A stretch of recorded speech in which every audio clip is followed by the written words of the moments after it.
Hello，大家好，歡迎返嚟我嘅 channel，我係啫喱。之前啫喱就收到好多朋友仔嘅留言啦，就話煮豆腐嘅餸呢，無論點煮，豆腐都唔入味嘅，就算個汁幾濃味都好啦，啲豆腐入邊都係淡而無味噶喎。咁今日啫喱呢，就分享一個令豆腐入味嘅小小方法啦。豆腐買返嚟，我會將1個茶匙嘅鹽開1碗水嘅，然後呢，就將豆腐擺入鹽水入邊浸佢2個鐘或者以上啦。咁樣啲豆腐煮出嚟呢，就會好入味噶啦。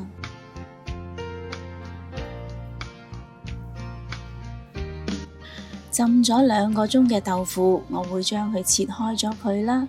咁我今日呢，用嘅係硬豆腐啦。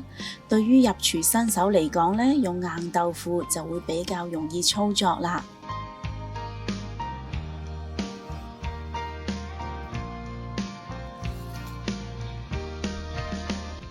另外，我呢度準備咗3個大概500個 gram 左右嘅番茄啦。咁番茄佢含有大量嘅茄紅素啦，可以降低膽固醇同埋血壓嘅，對於心臟呢亦都有保護作用㗎喎。你哋今日好嗎？留言話我知，你諗到今晚食咩餸未啊？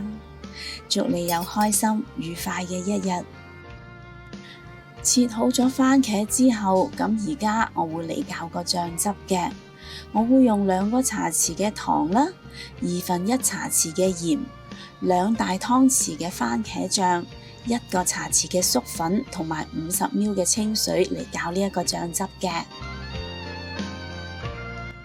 同埋我會將呢一個餸嘅所有食材用料 list 咗喺呢一條片嘅最後啦。如果各位有興趣煮呢一個餸嘅話，請你將影片睇到最後就可以一目了然㗎啦。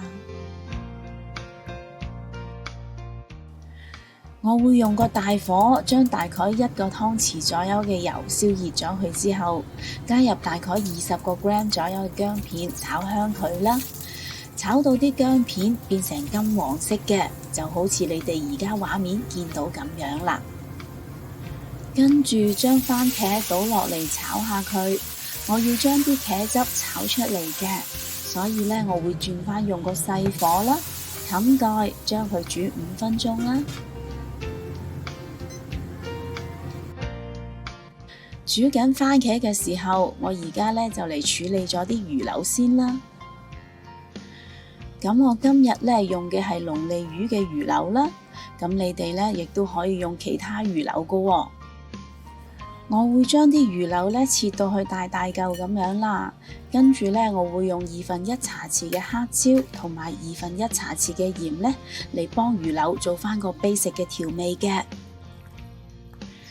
若果你對我嘅食譜有任何疑問嘅話，請你將個問題寫低喺下邊評論區嗰度啊！我係非常之咁樂意同大家一齊討論㗎。將啲魚柳擺入啲滾水入邊，我要煮到啲魚柳輕身浮起嘅，咁啲魚柳呢就基本有80%熟㗎啦，大概需時呢2-3分鐘左右啦。而家睇到啲魚柳已經浮起咗啦，咁我會將佢撈起咗佢先啦。哇，已經聞到隔離啲番茄嘅香味咯喎！睇下濃郁嘅番茄汁已經煮咗出嚟啦，番茄酸味味嘅香味真係聞到都令人流口水㗎。呢個時候呢，我會將啲魚柳加埋落嚟翻炒均勻佢啦。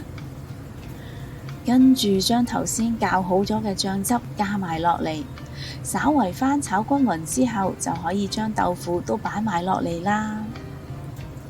因為我用嘅係硬豆腐啦，所以翻炒嘅時候呢，我都完全唔使擔心啲豆腐會爛晒㗎喎。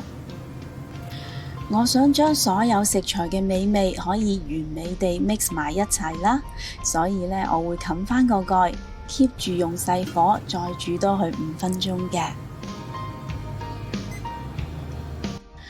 呢個時候呢，我會再切多少少嘅蔥段啦，令到個餸更加色香味俱全嘅。